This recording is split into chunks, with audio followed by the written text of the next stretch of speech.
So ito na nga mga ka-geekers, pag-usapan natin tong Realme Note 60X. So sa unang tingin pa lang, parang simple lang siya, 'di ba?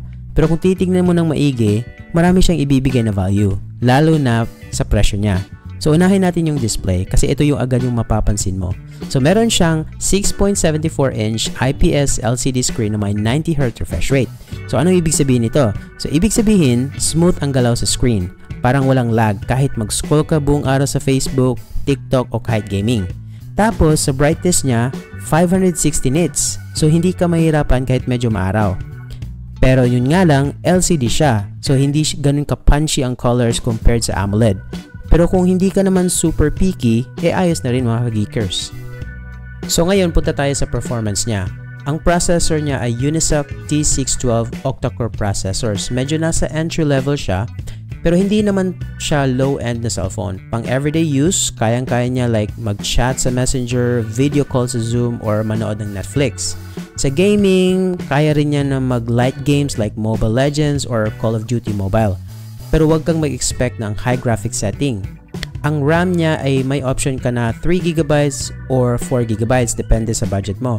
Kung madalas kang mag-multitask is go for the 4GB version para smooth ang takbo ng cellphone mo. Storage naman, may 64GB at saka may 128GB option ka. At expandable pa naman yan hanggang 1TB. Gamit ka lang ng micro SD card. Kung puno na lahat ng photos mo, videos mo, pati movies mo, hindi ka pa rin mabibitin. Syempre, pag-usapan natin yung camera, ito medyo basic lang talaga. Meron siyang 8MP rear camera, pang casual shots lang.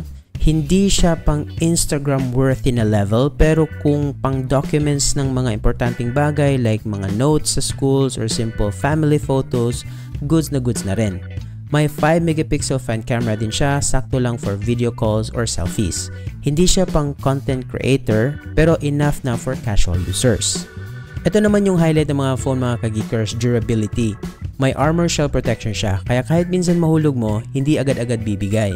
Meron din siyang IP54 rating, kaya hindi siya basta-basta maano sa alikabok or konting ambon lang. Alam mo, perfect siya kung medyo rugged kang gumamit ng phone. Alam mo yung tipong napapatapon mo lang yung minsan yung phone mo, pero buhay pa rin. Solid na solid to for outdoor people or yung laging on the go. Tapos mga ka-geekers, battery life. Ang laki, 5,000 mAh. Kaya niya ang buong araw kahit heavy users ka, pwede kang mag-stream sa Netflix, mag-browse sa YouTube, at maglaro ng games na walang kaba.